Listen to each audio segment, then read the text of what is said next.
Scout is a solid rocket motor launch vehicle developed by NASA Langley Research Center as a cost-effective vehicle for use in a wide variety of space research and application projects. Although it is the smallest vehicle in the United States inventory demonstrating orbital capability, Scout has proven its versatility and performance over many years of service and has achieved a reliability record unmatched by any other launch vehicle in the world.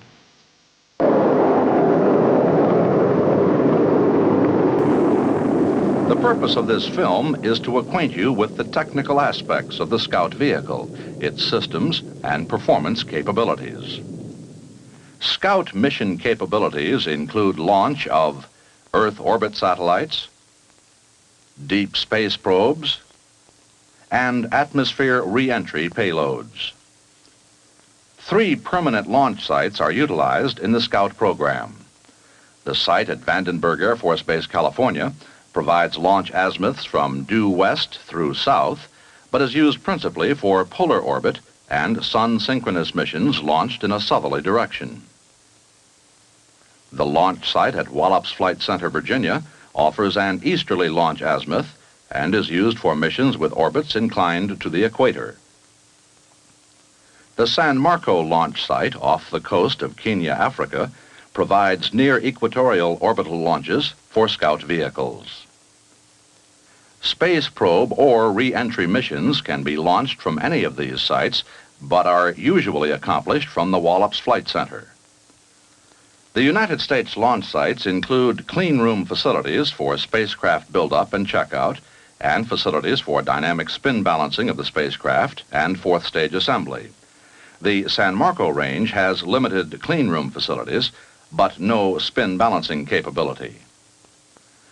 Orbital capabilities of Scout extend from near-Earth circular orbits in the 500 to 1,000 kilometer range to highly elliptical orbits with apogees beyond 100,000 kilometers. Nominal payload weight capabilities for a 550-kilometer circular orbit range from 143 to 194 kilograms. For an 1,100-kilometer orbit, nominal payload weight capabilities range from 97 to 135 kilograms. Precise payload weight capabilities vary depending on the launch site and mission parameters. Scout performance capabilities have been continuously improved throughout its history, and future improvements could further increase these current figures. Scout stands 23 meters tall and weighs approximately 21,000 kilograms exclusive of the payload. Its basic configuration comprises 4 rocket motor stages and 5 transition sections, plus a heat shield. Alternate versions of some of these major components, plus additional options, offer a variety of final configurations available to suit specific mission purposes. The first stage motor is the Algol 3A, which develops an average thrust of approximately 109,000 pounds. The second stage motor is the Castor 2A, which develops a thrust of over 64,000 pounds. The third stage motor is the Antares 2B, developing a thrust of approximately 28,000 pounds. The vehicle fourth stage is the Altair 3A motor, which produces a thrust of over 5,700 pounds. Ignition of each of the Scout motors is accomplished by dual squib actuated rocket motor igniters, which are inserted in the forward end of the propellant core when the vehicle is assembled. The transition sections of the Scout vehicle structure are designated as the base A, B, C, D, and E sections. These serve the dual purpose of connecting the vehicle stages and housing systems components essential for vehicle stage ignition, guidance, attitude control, tracking, telemetry, and destruct functions. Fourth stage timed command and telemetry monitoring are provided by components attached to a module around the fourth stage motor. Wiring essential to electrically interconnect the transition sections is routed through the external tunnels attached to the surface of the vehicle. The spacecraft is mated to the vehicle on the E section. An optional fifth stage is available for Scout. In this configuration, an F section joins the fourth and fifth stages, and a G section is the adapter from fifth stage to the spacecraft. The fifth stage is the Alcyone 1A motor, developing a thrust of 6,100 pounds. Since this configuration is rarely used, it will not be detailed further in this film. A heat shield encloses the payload compartment to provide aerodynamic efficiency and protect those components from aerodynamic heating during the period of ascent through the atmosphere. When assembled together, these major components constitute the complete Scout launch vehicle, ready for its designated mission in space. Let's follow a typical Scout launch trajectory employing the standard four-stage configuration and observe the major events that take place from liftoff to orbital injection.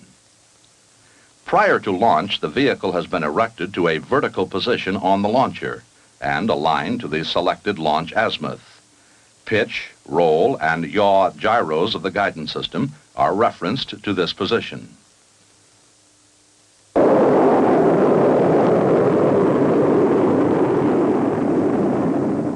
Liftoff occurs at time 0, and all subsequent events are timed from this point.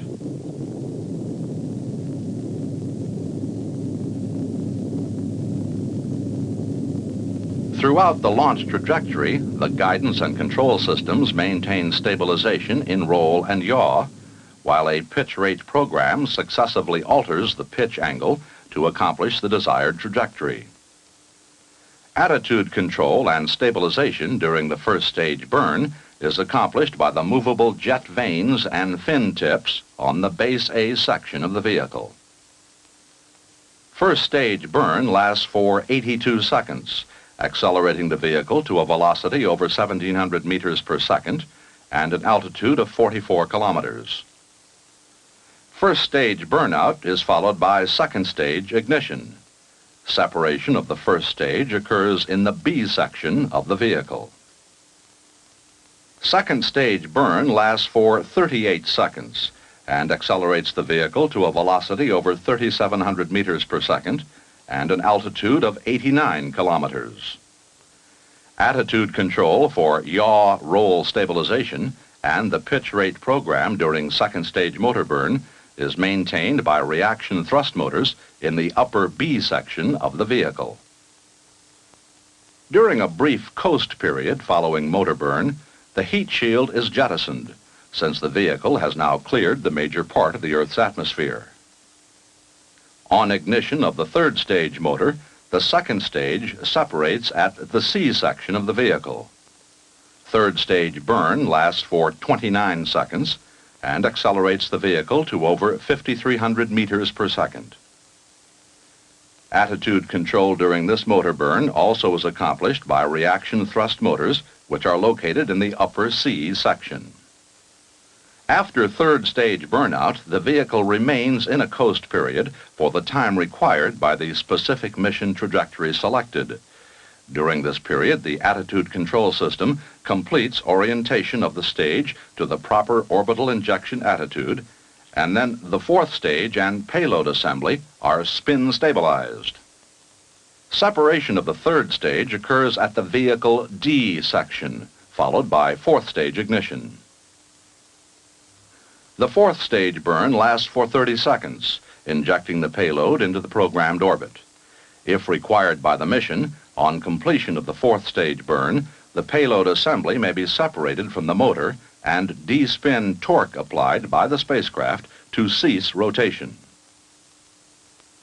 Throughout the entire launch sequence, internal systems of the vehicle conduct all of the guidance, control, stage ignition, separation, telemetry, tracking, and safety functions required in the mission. Fundamental to control of all events in the launch is the guidance system, whose central components are located in the lower D section. Three key components of this system are the Inertial Reference Package, IRP, the intervalometer, and the programmer. The IRP provides the gyro-stabilized inertial reference for attitude stabilization and control, while the intervalometer is the time-based reference for all timed events and pitch program command rates as preset in the programmer for that specific mission. Other major components are the batteries supplying power to the guidance system, the power control relay box that switches the power when and where commanded, the inverter which provides 400 Hz AC power for guidance components, the roll-yaw compensating unit, the filter box and poppet valve electronics which actuate the reaction control motors, and the rate gyro unit which is located in the C section. Throughout the launch trajectory, the guidance system provides attitude control signals to the first stage hydraulic servo system and the second and third stage reaction control systems. The displacement gyros detect errors from the reference attitude and generate correction signals, which are combined with rate signals from the rate gyros, producing a signal that is amplified and applied to corrective control functions. At times preset in the intervalometer, program changes in vehicle pitch attitude to maintain the planned trajectory are accomplished by torquing the IRP pitch gyro at preset rates and duration. This, in turn, signals changes in the appropriate control systems. Increased trajectory accuracy is achieved by the roll-yaw compensation unit, which compensates for attitude perturbation errors during pitch rate commands that are not sensed by the guidance system roll and yaw gyros.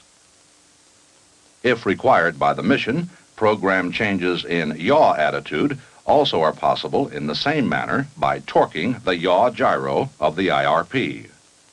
Components of the guidance system also perform key functions in the ignition of the upper stage rocket motors and other pyrotechnics in the launch sequence. Activation of the vehicle ignition system is one of the pre-launch blockhouse control functions, which include activation of the ignition battery power supply and arming all safe arm relays throughout the vehicle. Arming the relays readies the circuits for application of power to the ignition squibs on command. First stage ignition is initiated on command from the blockhouse by application of blockhouse power to the first stage motor firing squib. At vehicle liftoff, lanyard switches activate latching relays in the power control relay box to enable the ignition circuits for all subsequent timed events in the launch. At the pre-selected times in the sequence, the intervalometer activates ignition command relays in the power control relay box to connect power to the firing squibs in the second stage motor, the heat shield ballistic actuator, the third stage motor, the spin motors and fourth stage motor delay, and the fourth stage separation clamp. At separation, a switch on upper D section initiates a 4-channel timer on the fourth stage module. 3 channels are available for optional payload functions if required. The 4th channel fires the payload separation clamp on the E section, releasing the spacecraft. 3 other active systems important to launch operations are the telemetry, tracking beacon, and destruct systems of the vehicle. 2 telemetry systems provide continuous monitoring of vehicle data throughout the launch trajectory. Major components of the first system are housed in lower D section, with data input instruments located throughout the first 3 stages of the vehicle. This is a 21-channel FM to FM system having a power level of 5 watts, operating in S-band at a frequency of 2230.5 megahertz. 19 of the channels provide continuous data on vehicle guidance and performance, while the remaining 2 channels are pulse amplitude modulated to provide 60 additional sampled data segments covering temperatures, pressures, intervalometer events, and so forth. The second telemetry system is located on the fourth stage module. This is an S-band, 5-watt, 12-channel, FM to FM system operating at a frequency of 2210.5 megahertz. It is operational from liftoff and monitors vehicle fourth stage flight parameters of temperatures, head cap pressure, and accelerations. The tracking beacon, located in the D section, receives interrogation signals from C-band radar tracking stations and responds with a transmitted reply having many times the energy of a reflection signal alone. This unit consists primarily of a super heterodyne receiver and transmitter operating from a single antenna by means of a built-in diplexer. The destruct system provides for either automatic or command destruction of the vehicle, if necessary for unscheduled flight termination. Linear, shaped charge destructors are located on the side of each of the first 3 stages of the vehicle. Safe arm units for these charges are armed by blockhouse control prior to launch. The auto-destruct system contained in the first and second stages provides for vehicle destruction in the event of a structural failure or premature separation of the B or C sections. To prevent auto-destruct at normal stage separation, the head cap pressure switches on each stage open at burnout of that motor.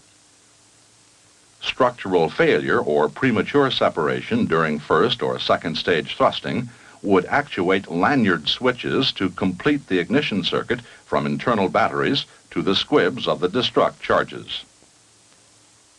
Command destruct utilizes a dual command radio link which reacts from coded signals received from the ground station to initiate vehicle destruction.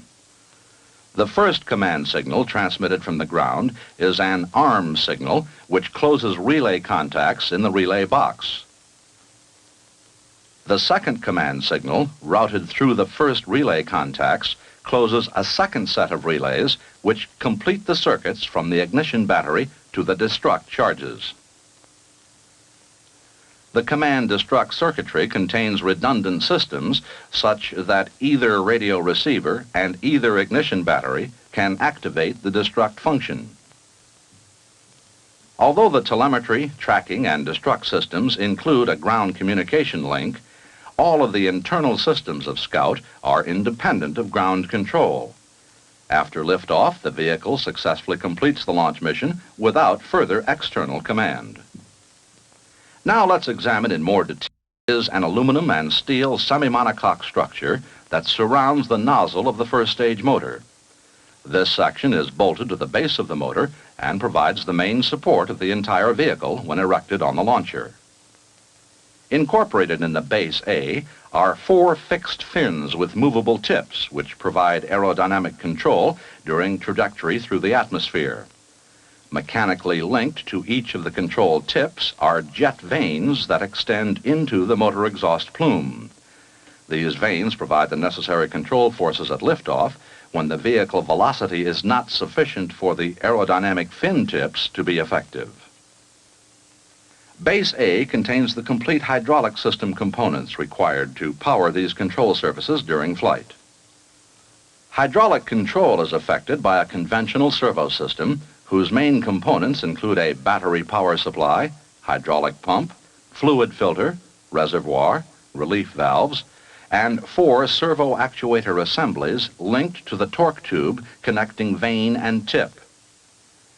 The actuators are powered by hydraulic pressure and controlled by the guidance system signals to position the vanes and tips as required for yaw, roll, and pitch control of the vehicle from liftoff through first stage thrusting and coast. The B section is the interstage and separation system between first and second stages and comprises 2 major parts, upper B and lower B assemblies. Lower B is a steel section that fastens to the first stage motor and attaches by a threaded frangible diaphragm to the steel nozzle of the second stage motor. The nozzle structurally supports the upper vehicle stages. The threads of the frangible diaphragm are mated to inner threads of the lower B assembly and threads in the second stage motor nozzle. Separation occurs when ignition of the second stage motor fails the diaphragm, causing release of the threads from the upper stage nozzle. The upper B section is an aluminum and phenolic glass structure which attaches to the second stage motor and encloses the motor nozzle. Contained in this section are 4 44-pound thrust reaction motors for roll control and 4 500-pound thrust reaction motors for pitch-yaw control, plus the hydrogen peroxide system to supply these motors.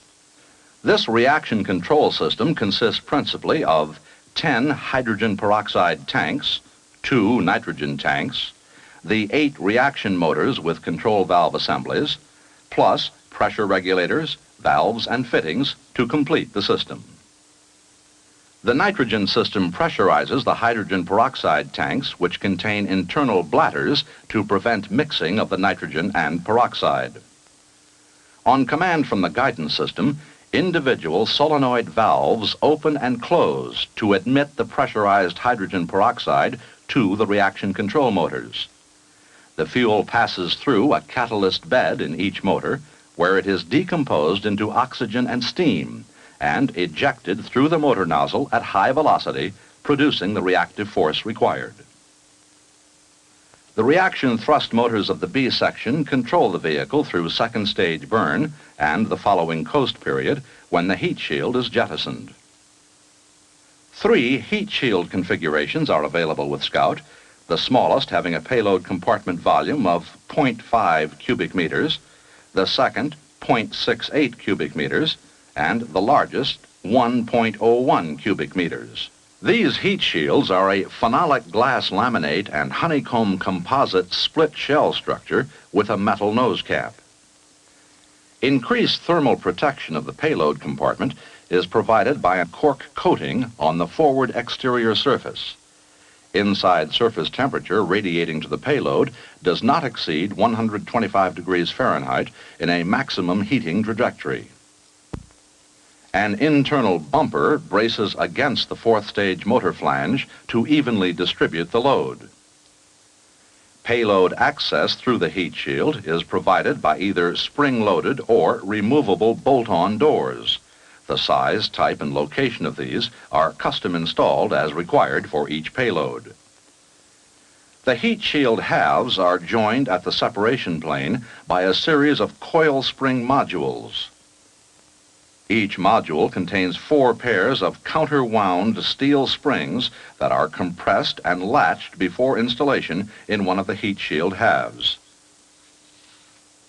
The other heat shield half is fastened to the other side of the spring modules. A metal nose cap completes the heat shield structure. At the base of the heat shield, steel half rings accept a V-band clamp, which, when latched, locks it with a similar ring on the vehicle D section.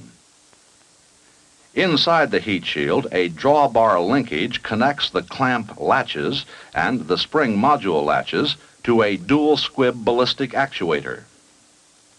On command from the guidance system intervalometer, firing of either squib is sufficient to initiate the actuator, pulling the drawbar linkage. The drawbar motion first releases the latches on the clamp at the base, then simultaneously releases all the latches on the spring modules.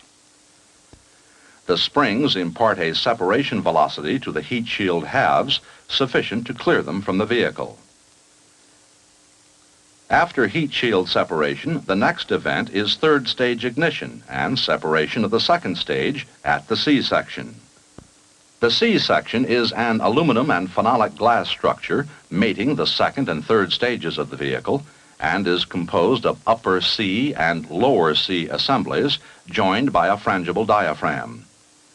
Lower C contains instruments for second stage arming, ignition, and telemetry monitoring. Upper C encloses the third stage motor nozzle and houses ignition, destruct, and telemetry systems components, as well as the third stage reaction control system. The threaded diaphragm joining the sections is similar to that used in the B section. Firing of the third stage motor fails the diaphragm, disengaging the threads of the upper section and thus jettisoning the expended second stage rocket motor. During third stage burn and coast, attitude control is maintained by reaction thrust motors located in the upper C section.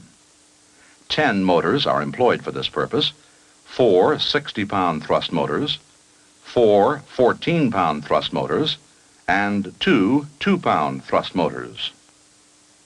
The nitrogen pressurized hydrogen peroxide system supplying these motors is similar to the second stage system, except only 2 peroxide tanks are required. During the burn phase, the 4 60-pound thrust motors control yaw and pitch attitude, while the 4 14-pound thrust motors stabilize roll. During the coast phase, when less control force is required, the 60-pound motors are shut off, and the 2 2-pound thrust motors are activated to control pitch attitude. Also, a bypass restrictor reduces the thrust of the 14-pound motors to 3 pounds, and these are then used to control both roll and yaw attitude as needed. Note that the nozzles of the 60-pound thrust motors are inclined at a forward angle. After third stage separation, these motors are reactivated and all remaining fuel routed to them as a retro force to increase separation distance before fourth stage firing. In the launch trajectory, fourth stage stabilization and third stage separation are a function of the D section of the vehicle. The D section consists of upper and lower assemblies joined at the separation plane. Lower D itself contains 2 parts joined at the spin bearing. The lower part contains major components of the ignition, guidance, tracking beacon, and telemetry systems. The outer surface is cork-covered, and the inner surface is coated with a gold finish for proper thermal protection of the components. Lower D attaches to the third stage motor and includes an external ring which clamps with the base of the heat shield, as noted previously. A large ball-bearing ring joins the 2 parts of lower D and is the base of rotation for fourth stage stabilization. The upper part contains 4 small solid rocket motors for spin-up forces. In actual use, an internal shear pin prevents rotation until the spin motors are fired.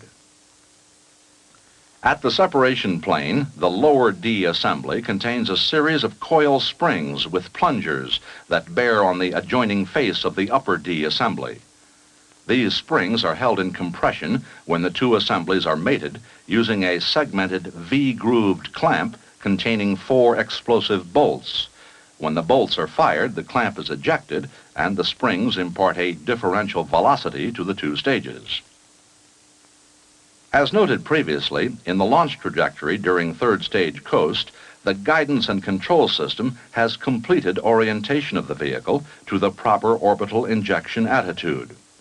At this point, the intervalometer commands firing of the spin motors, imparting a maximum spin rate of 180 RPM to the fourth stage and payload, and thus providing gyroscopic stability to this assembly. Simultaneous with spin motor firing, the fourth stage firing signal is initiated, but a time delay circuit defers actual ignition until after third stage separation. Separation occurs on signal from the intervalometer, followed by retrofire of the reaction motors in the third stage, and then fourth stage ignition. The E section, which attaches the payload to the fourth stage, is a magnesium semi-monocoque structure and is available in 4 configurations. Selection is based on payload weight and center of gravity requirements. Payload separation is accomplished in a manner similar to the cold separation of the third stage. The E section assembly, containing coil spring modules, and the payload support ring are joined by a V-band clamp having pyrotechnic devices. On signal from the fourth stage timer, the clamp is ejected and the springs impart the separation force. The payload may remain attached to the fourth stage in orbit or may be separated from it if required by the mission. Although the trajectory shown in this film is a nominal orbital mission, the sequence of events and systems operations are the same for all mission launches.